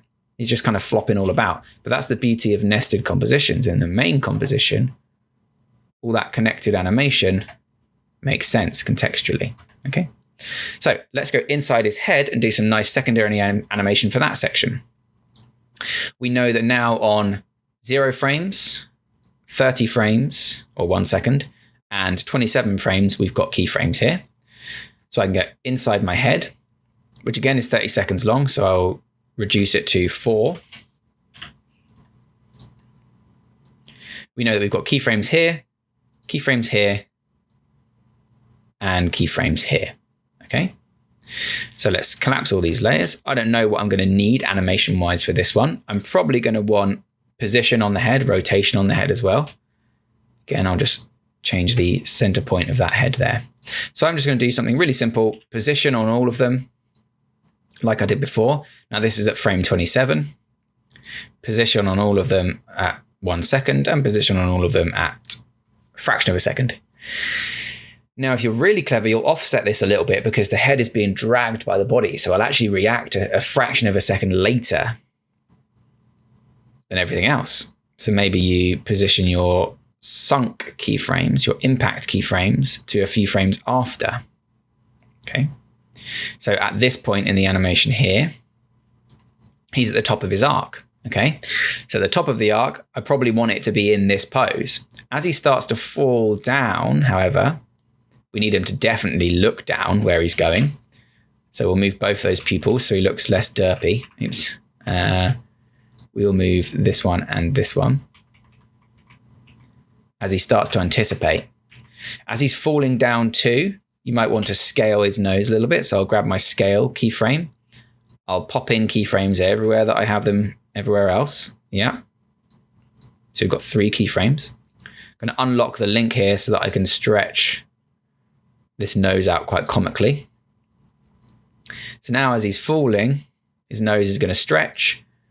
And then as it hits here, I'm going to squash it because that's the impact point. Okay.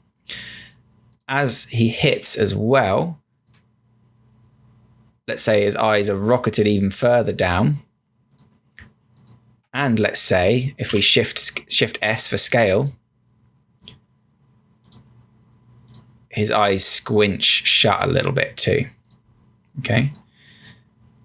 So as he's hit or prepares for the impact or is rocketed by the impact, his eyes get squished. Oops, I've done that on the wrong frame, but not to worry. I can just grab these frames with control, right click, keyframe resistant, reverse, time reverse keyframes, and that will swap them out. So these are now after the impact. Okay. So now he's got boof as he raises back up. So his nose should be stretching here, impacts, squashes to here. And then we need another one for his nose just to return to normal afterwards. So we'll make that last a little bit longer. We'll take the scale of his nose, we'll copy this keyframe and we'll paste it there. So now I've got falling, bam, impact, yeah? Bam. We'll also have his eyes return to the same position at this point too. So we've got pupil L and pupil R. Because he's going to start moving back up by this point. So we want his eyes to return to maybe here. And then when we move on to the next second, they'll be going back upwards. As he falls, his mouth might widen too. So let's go to our mouth layer. Let's Shift S. In fact, let's add in a scale keyframe. So we'll do that for each of these keyframes that we need. We're not going to do too much with the scale. We're more just going to position. As he falls, his mouth's going to be rising up his head. Okay. Then it's going to sink back into its original position. So as it rises up his head, we'll scale it up just vertically a little bit. So it looks like he's getting really excited. And then as he hits and bounces back to normal, it's going to just return to its normal shape. Okay. Now let's do his hair. That's the last thing. So we've got hair tuft. I've got position here. Again, I haven't correctly done the anchor point, but because we've already positioned now, you notice it's actually going to animate that hair, which is not what I want. So before I change the pan behind there, I'm going to select all the keyframes. That should have fixed it, but it didn't. Why not? Well, we haven't animated these yet, so I'm just going to delete all those keyframes. Then I'll change the adjustment. And I don't think I need position, actually. I think I just need rotation and scale. So we'll rotate and scale. Keyframe, rotate and scale. And keyframe, rotate and scale. Now, this is the normal position. I think as it's falling, I want it to wiggle a bit. So what I'm actually going to do is just place some random, as he's falling, rotation keyframes in there. Then here we can scale it down as he impacts, and it can return to normal. Boink. As he rises. Oh, pff, nice. Oh, pff, cool. Sorry, it should squash here, not there. So let's time reverse those two, because that's the impact point. Then it squashes, and then it's going to need a point where it returns to normal. So we'll return that one to normal here with our scale. Boom. And then it returns back to normal. And then the rotation and position are already returned. So it's falling, falling, falling, falling, impact, squish. Yeah. Falling, falling, falling, bam. Right, let's grab all these keyframes, give them a bit of easing. Grab all these, give them a bit of easing too. So that's simple, easy ease with F9 there. Just makes it a little bit more. There's a bit where the nose overlaps the mouth there. So we'll take our nose and we will just tweak the position. That's really going to emphasize how far he's falling. Let's save. Very important. Go back up to our main composition. Oh, no, wait, excuse me. I haven't done the main bit of hair yet. Here we've got position. We're going to need rotation too, definitely. So we'll go to each keyframe. Here, normal. Here it started to stretch out. So rotate upwards. Position-wise, we could even have it sort of come off his head a little bit. And then bam, here he's going to hit the ground. He's going to rotate down like this. Maybe he'll position down a touch too. And then by this point, he'll be back to normal. But again, the forces as he falls on the next frame will be impacted by that. So his hair falling, bam, nice. We'll add a bit of easing here because I know that it starts off slow. And we can come back and tweak these if needed, but we might get away with it. So let's see our character now. Falling, bam, you can see that he's hit.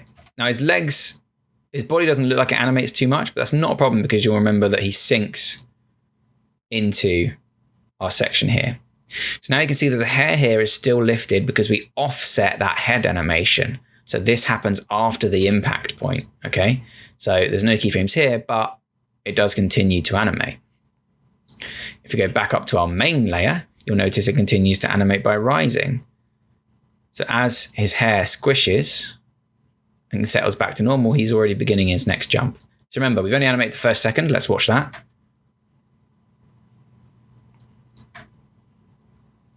So you can even see just that little floppy. If I make it transparent, it might be easier to see. Is that easier? Yeah. You can see his floppy little hair animation even just adds so much. Okay. Boof. Nice. So let's move on to the second, as I like to say. We've got our character animation for the first second, so let's do it for the second. At this point, what I'd like to do is probably just copy all of these keyframes. Again, I'm going to use my cloning thing to just quickly, like that. But you can just copy and paste. Just saves me so much time during the tutorial. We don't want it to be the exact same though, because if we go back, that's boring, right? No. Doesn't do much. We want him to strike a pose whilst he's spinning. So yes, whilst we have copy and pasted here to go settling back to normal, what we definitely want to do is him having strike a more interesting pose. So let's have him like tuck one of his legs up and like extend one of his arms too. So let's go left leg's going to get tucked up. To do that, we're going to need to rotate the shorts. We've already got our position keyframes and rotation keyframes done. So I can have him rotate properly all the way out here, like so. I will just lower his leg a little bit so that it stays apparent there, lined up correctly. Then I'm just going to grab these null objects and watch it freak out. Ready? See how the ankle kind of like pops in and out of existence there? Don't worry too much, because when you adjust the toes and things back into the correct natural position, as you go through, it's not actually going to cause any trouble. Okay.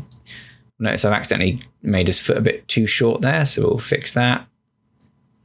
Bam, that looks pretty good. We'll do some subtle animation on this leg. Maybe we'll just move his toes down a little bit, maybe bring his knee out a touch. Maybe we can take this and just rotate him a little bit. Okay. This arm, I think I'm just going to have it raise up like this. So we'll do the sleeve first, obviously. Here we have arm R, which is this peach color. So sleeve R, we'll just rotate that. Again, at this point, he's spinning in a circle, so it wouldn't be too crazy to assume his arms would go wide. Especially if I move his wrists like this a little bit and then rotate his hand, obviously, because it's a bit skew-if at the moment. You'll notice the anchor point for this hand is wrong. I didn't fix that correctly. So I'll just add, we haven't had any rotation keyframes to this one yet. So Shift R, add in a rotation keyframe. Make sure you go back, keyframe the original position so that when you rotate this, it doesn't happen from the start of the animation. We do have a position one though, so I might get away with the fact that I didn't correctly align that anchor point. And we'll just add in a brief, nice and simple, easy ease there with F9. Well, yeah, it looks like I just get away with it because of the simplicity of the animation. This arm here, I'm just going to have him pointing out, and I'll show you something cool that you can do with a nested comp for the hand as well. Okay. I need his sleeve here, which we will rotate. We've already got rotation keyframes on this one. Woohoo! His arm can go a little bit crooked. Oops, that's his head. Excuse me. His arm can go a little bit crooked. And his hand we will rotate. But we will also, and this is untested, so forgive me if this goes wrong, pre-compose. Let's move all the attributes. So all these keyframes we've just done are now inside, but it doesn't matter too much because they're still going to be here, right? What we're going to do at this point is split our layer, Control-Shift-D, okay? And I'm going to tuck in a couple of these fingers. And I'm going to do that by moving and shifting. Actually, let's just have him do a rock and roll symbol. But he's only got one finger. So in this shape now, I've split this layer. I'm just going to draw on top. Oops, excuse me. On top by clicking a empty point with a gradient, or with no gradient rather. I'm going to draw on top a new finger. Okay, so now he's making a rock and roll shape with this hand. Rock and roll, baby! And it's just going to swap between that and that. And you'll notice he's still animating. Okay, so if we go back up to this character, now pre-composing it has obviously moved his hand. So what I'm going to do is just pre-comp it again. Or am I? I don't think I will. I think what I'll do instead, because otherwise it's going to affect his positioning keyframes, because now there's no positioning keyframes on this pre-composition here. So I'm going to rotate this and just pop him back in position. And because we pre-comped and moved all those attributes, once we pop him back in position, and more importantly, correctly rig him back up again, all the hand animation and stuff should be fine. So we'll make this yellow. Hand L, it's now hand L comp 1, but I think I'll just rename it quickly back to hand L. We can pin hand L in the same way that we've done arm, shoulder, etc. So we pin hand L to arm, L, wrist. And if we're lucky, yeah, it's all totally fine. So you can see it's all got the same rotation and stuff we've done before, but now at the top of that arc, he switches to a rock and roll symbol.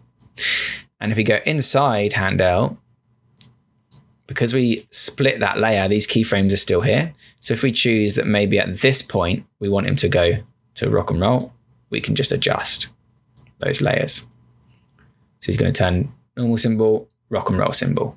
Nice and simple, probably won't even notice it, but some people will, and that's enough.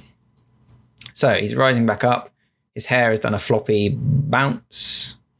Oh, as he hits there, I know what I need to do. His head needs to go from a normal position to a properly impacted position where it really sinks down. And then by the time it goes back up to this bit, it's stretched out again. That's going to add a lot of impact. Boom. Yeah. See how much more impactful that looks. And here he's done a rock and roll hand. He's gone out to the top. These ones, I'm going to select all of these frames because you remember he is spinning at this point.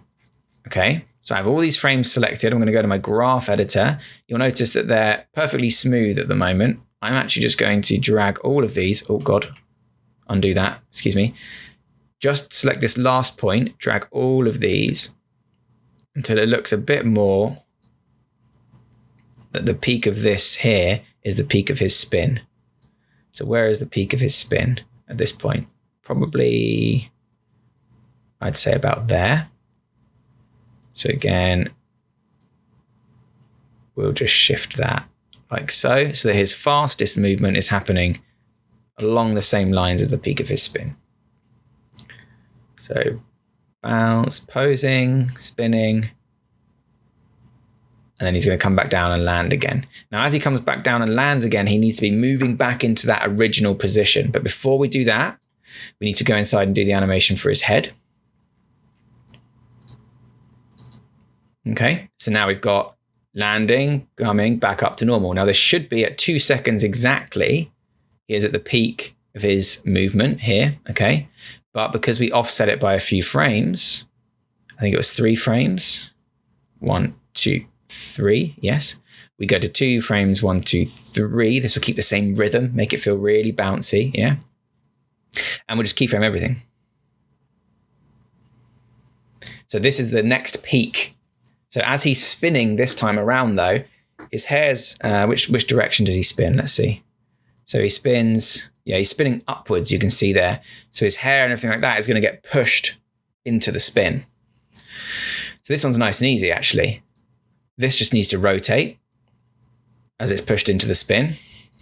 Pretty much all of his facial features, if I just, it's probably easier to do it this way. I know the keyframes are there, so I can collapse them and still just adjust position and rotation, okay?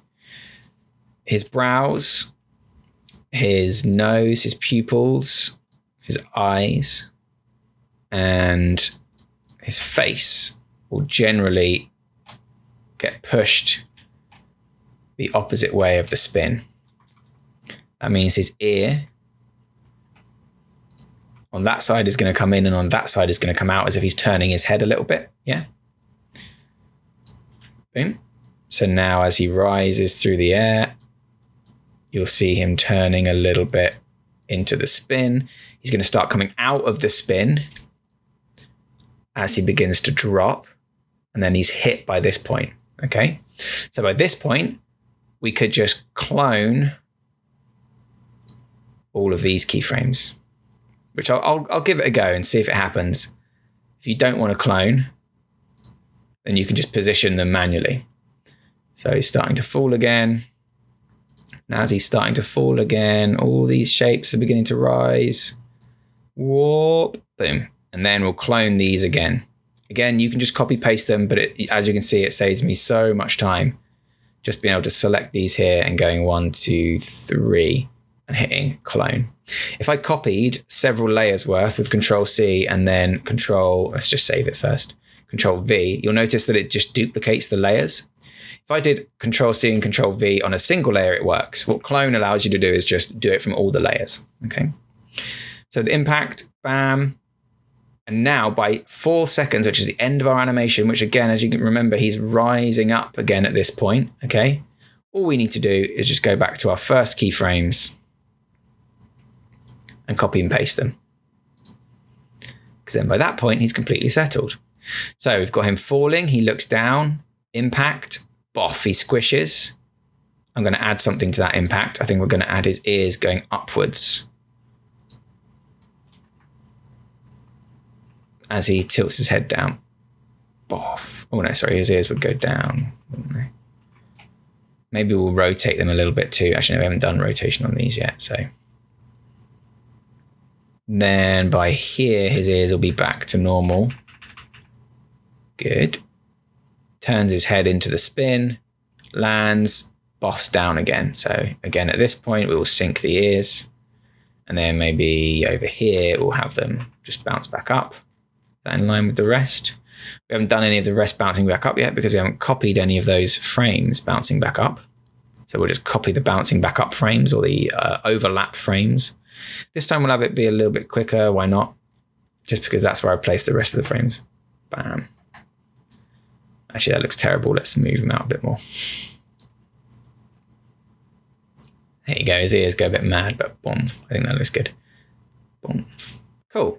So that's all the head animation for the entire animation done. You'll notice that that position here is exactly the same as this position here, or pretty much. What's different? The scale of the eyes.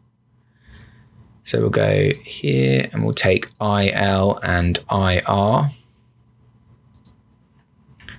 And we'll just hit S.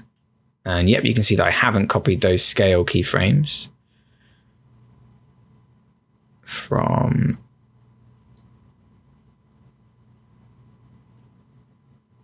here. So we'll take those scale keyframes and we'll just clone them back there. So the cloning works backwards as well. Oops, I just did the position keyframes there, not the scale keyframes. Let's highlight the layer so it's a bit easier. Take you and you. And we'll clone you. Lovely. So he looks down, squishes, rotates, he looks back up again. He's looking down there. At this point, I think I'm going to make his pupils look up because he's trying to spin through it. So I'll just do that. And then what that means is they'll start to move down again as he's coming out of it. Perfect. Let's go back out of the head into the character. You'll notice that he's going falling, impacting, going into his little pose. And then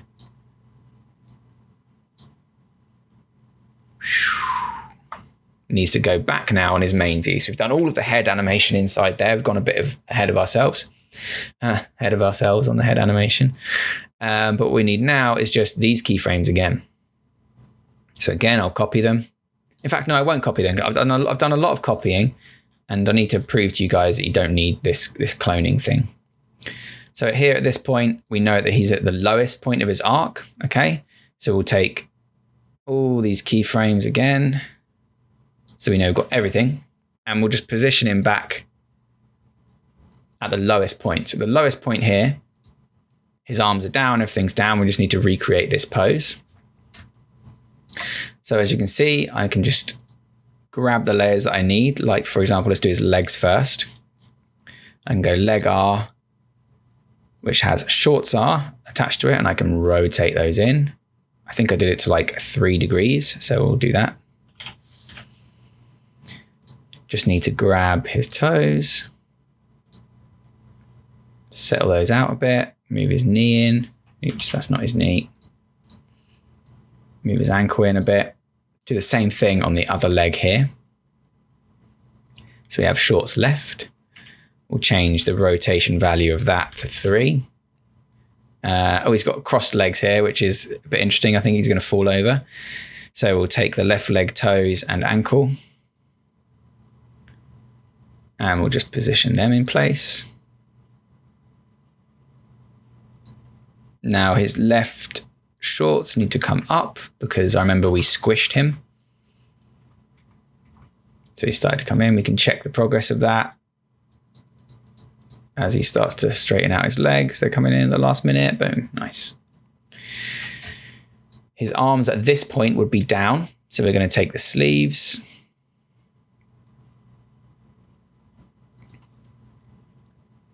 Sleeve L. I'm going to rotate that into position. We'll do sleeve R too. Rotate that into position. Then it's just a case of grabbing the correct anchor points and positioning those. Again, we're going to have to rotate his hand so it's less, so it's less squishy. The anchor point's a bit wrong there, so we'll just fix that. Check that hasn't broken everything. Nope, working fine. The beauty of nested compositions, hence why we learnt them. We'll leave it at the rock and roll symbol because you can't really see it anyway. So when he comes out of that trampoline, he'll be using the right symbol. I'm just going to lock this hand L layer here because then that'll stop me selecting it accidentally now that we're done animating it. And it should allow me to click through and grab all of these null objects that I need. We'll position his hand correctly, like so. Right, that looks okay. As he's falling through the air, something funky happens with his leg there though. Why is that? Did I accidentally do some keyframes in the middle? Oh no, it's like he's turning his leg. That actually looks all right. I actually quite like that. Ooh. It's like his leg's sideways and then he's turning it backwards away. To fix that, you could just add in a keyframe here, for example. Select both of these guys and drag them down.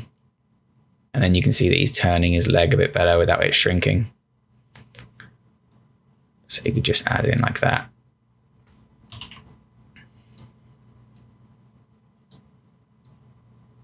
Yeah, that's nice. It's like he's turning his leg around and then boff. Cool.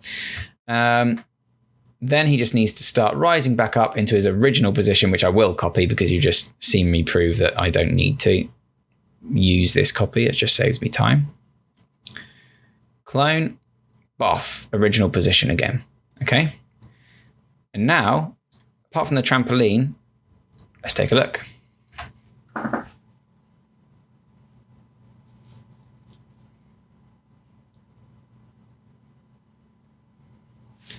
There's a little bit of a jank on his hand there at the last moment.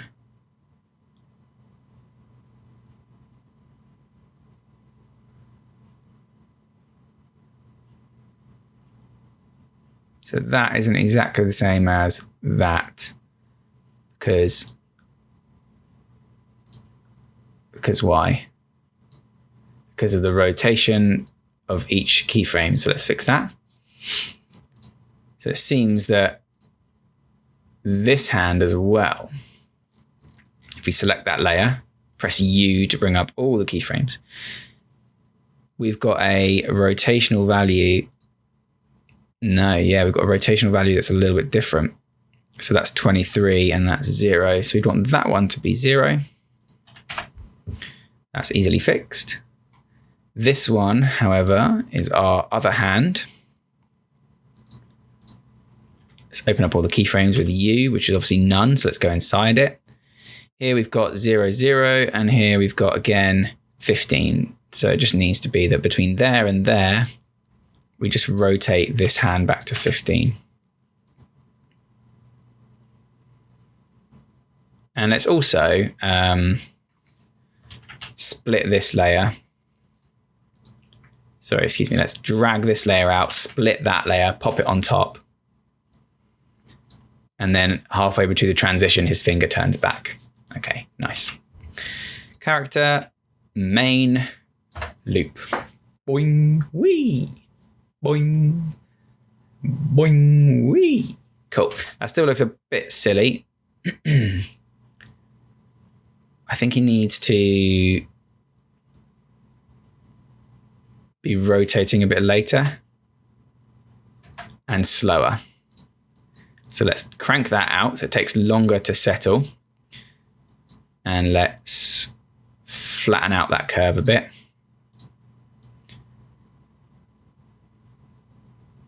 Yeah, that's much nicer.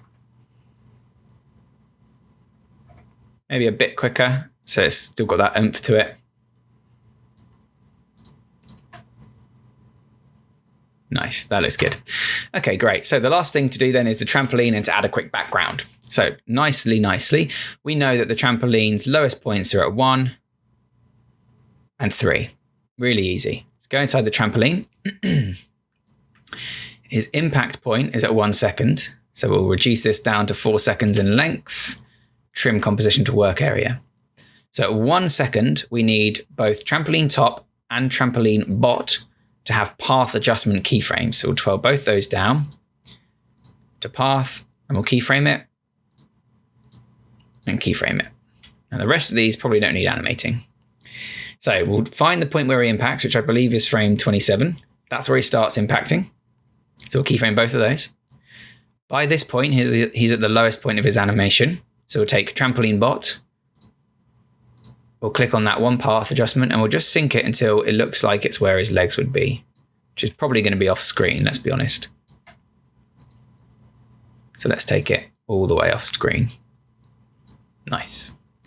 Then by the time he's kind of, I don't know, about here, let's make it a bit bouncier. We definitely want this to be back to normal. So we'll copy and paste that one back to normal and we'll push that to be about halfway between that point and that point. Then here, from this top path, from the point where this path gets back to normal, we'd like this to raise up. So we take the top point of this path, which we will select by itself, and we'll just balloon it up a bit. Then we're going to go over a few more frames, copy and paste that first frame. So now we've got this. Okay, that looks a bit slow for my liking, so I'm just going to speed it up a little bit. Boing. Boing. Cool, that looks okay. And let's just add some simple easing. Cool, that looks pretty good. So let's copy these frames. We know at frame 3, 1, 2, 3 frames beforehand, we can paste those. Paste those. And now we've got the same thing at frame 3. Okay, back up a layer. Swatch.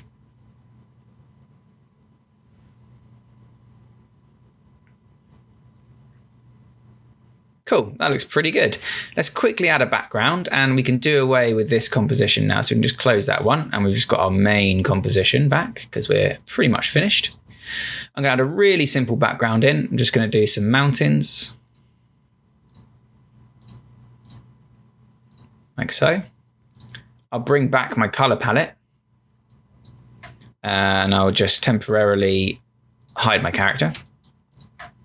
Let's grab our mountains. Let's alt click until we get a nice gradient background, but let's not have it be that bold. Let's have it be this kind of light blue into the dark blue. And let's position it so that the light is up here and the dark is down there. That looks okay. Let's hit Control Y to have a new solid and we'll just leave that at whatever color because it doesn't matter for now. Pop it right at the back. Call this one mountain. Okay. We'll duplicate that mountain layer. And on the one underneath, we'll reduce the opacity to something like 20%. Right click it, transform, flip horizontal. And we'll just reposition it like so. Then I'll grab my circle tool, change my gradient to that nice orange one again. And I'll just draw myself a sun up here. Again, this time we need to adjust the gradient, so I'm going to change it to a radial gradient. Like so. That looks pretty good. And then I think this solid will need a gradient on it too, because it's a bit dark at the moment. If we bring back our character and hide our palette, you'll notice all of his hair and stuff gets lost. So first of all, let's go to our character effects and presets panel and add just a nice simple drop shadow. Make the distance 0 and the 30ness, softness maybe like 90. That looks pretty okay. But then let's go to our grey blue solid, go to our effects and presets panel, just choose gradient ramp, which does the same thing as adding a gradient fill. Let's eyedropper for the top, something like this, and eyedropper for the bottom, something like this, and then tweak until we're happy with it.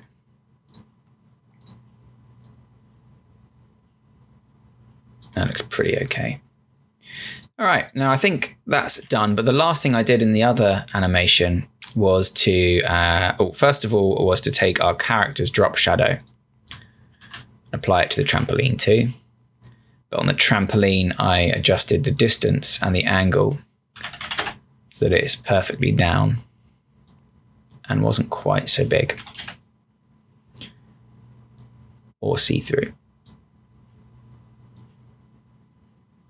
There we go, just to pop him out a bit from the background. Let's hit Control-Alt-Y to add an adjustment layer on top. And this is just something I like to do. I can go to my effects and presets, add a bit of noise, maybe 10% noise. No color noise, just black and white, which adds it over the top like so. I also like to add a bit of turbulent displace. Not a big turbulent displace, but the amount can be 50, but the size can be as small as possible, which is 2. Let's make the amount 30. And that just adds like a little bit of softness to the edges of the line here. And one other thing I sometimes like to do is if we quickly pre-render this, you'll notice adding the noise adds a lot of render time, basically. But one thing I sometimes like to do is if things look a little bit too smooth and juicy, because I prefer like old style animation, I will add a posterized time effect and reduce the frame rate to 12 frames per second. So we've animated at 30, which makes it really smooth, but then we posterize the time to 12 frames per second, which takes that kind of like smoothness out and makes it quite staccato. And you get this nice like wee, stuttery kind of effect. But as far as I'm concerned, we've hit all 5 of the goals from our agenda at this point. Okay, we have definitely built a character using native tools. We've used setmat to do the eyeballs and things like that. We've used native AE techniques to rig the character. We've used nested compositions to make the workflow nice and simple, so you worry about one thing at a time. And we've definitely applied some primary and secondary animation to it. Okay, as you can see here, our guy moves, his hair wiggles in the wind. It looks lovely. Okay. Congratulations, you've successfully completed the After Effects character animation workflow tutorial. I really want to see what you guys can come up with this, so make sure you do post your stuff to TipTut Zone on Instagram and stuff like that. This was a hell of a tutorial to record. It was something like 2 hours long, so if you have found it useful, please do consider subscribing or becoming a member of the channel. It is the best way that you can help make sure that I can keep doing this for a long time and helping you guys out for a long time. I appreciate it. I love you all. Thank you very much for watching, and I'll see you next time on another episode of TipTut. Massive thank yous to my 4 level 2 members, Unknown Ghosts, WN62, Anonymous, and Brew Draws. You guys are lovely, and I love you very much.